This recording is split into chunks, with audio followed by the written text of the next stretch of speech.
ñeenteel bi Jibril alayhi salaam ba mu ñëwee fekk yonent sallam lu mu ko njëkk a xam mooy mu ne ko yaa Muhammad ish ma shi'ta fa innaka mayyitun mu ne ko yow Muhammad dundal loo bëgg ci dund bés dina ñëw di nga dee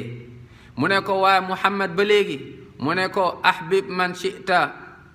fa innaka mufaariqu koo mën a bëgg bés dina ñëw di nga ko bàyyi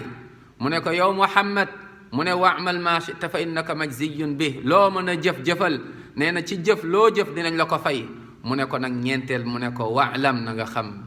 anna sharafa al mu'min qiyaamahu bil layl allahu akbar nee na honneur jullit dëgg-dëgg moom mooy mu yeew bu ñëpp di nelaw mu jóg jàpp ba sell julli lu mu mën ci ay rakka ñaan borom bi subhanahu wa taala jéggalu borom subhanahu wa taala lii moom mooy honneur jullit boo bëggee yàlla subhanahu wa taala may la honneur boo bëggee borom subhanahu wa taala kontaan ci yow boo bëggee borom subhanahu wa taala jegeel la boppam boo bëggee bokk ci awliyaullah moytul bàkkaar waaye ngay julli waxtu waaye nga yeewu guddi ne serait-ce que une demi-heure 30 minutes avant fajr wala boog 40 minutes avant ñu julli fajar nga am ci ne serait-ce que ñaari rakka après julli sa witre comme ni ñuy wax shafak witre wala nga am ci ñeenti rakka waaye bul tëdd guddi si yëpp nit yàlla bu njëkk doon nañu wax naan man iddaa xubba allahi jalla wa ala wa ida janna alayhi llaylu naam képp koo xam ne day woote woon dafa bëgg yàlla bu guddi si duggee mu nelaw ba fajar ñu ne kii nii de nit yàlla bu njëkk dañ naan fa huwa kaadib day wax lu muy wax du dëgg waaye boo bëggee yàlla da ngay jóg guddi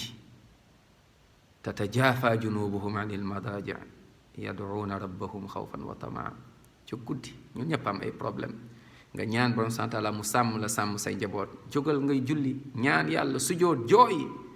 mokkaloo saar yu bari garaawul loo mokkal jàng ko faqraw maa tayassara min alquran nga tàllal sa loxo ñaan yàlla jooy yàlla musal la ci problème mu àdduna musal la surtout ci problème mu àllaaxira musal la ci problème mu bàmmeel musal la ci taxawaay yawmal qiyaama nga ñaan yàlla sàmm la sàmm sa njaboot yàlla gindi la yàlla jubal say wayjur teg leen ci yoon alquran sunna ak say wayjur ñi dund ak ñu gaañu yàlla yërëm leen ak say doom ak sa njaboot question loo mën a am ci problème ci kaw suuf jógal guddi nga tàllal sa loxo borom santaala ku jigéen nga ku góor nga sëy nga mënoo am doom yeewul nga tàllal sa loxo yàlla nga jooy yàlla dina nangu sa ñaan nga moytu bàkkaar di julli waxtu di yeewu guddi yal na yàlla sàmmuñu mbokk yi bu ñuy nelaw ba fajar jot wax ma la fajar sax am na ñoo xam ne julli waxtu sax duñ ko julli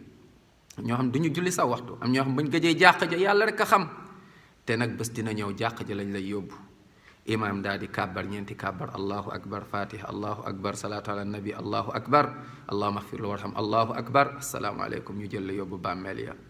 suul la ñépp dellu yow rek yaa fay des kon yeewul guddi nit yàlla yi yàlla neen wa ibaadu rahmani alladina yamshuuna ala al ardi hawna wa ida xaatamul jaahiluna qaalu salaam walladina yabituuna rabbihim sujjadan wa qiyaama jógal guddi nit yàlla yi nitu guddi lañ mooy ñi di yeewu guddi di julli bu ñëpp di nelaw ñoom ñu ngi jàkkaarloog seen borom subhanahu wa taala yàlla na yàlla sàmmuñu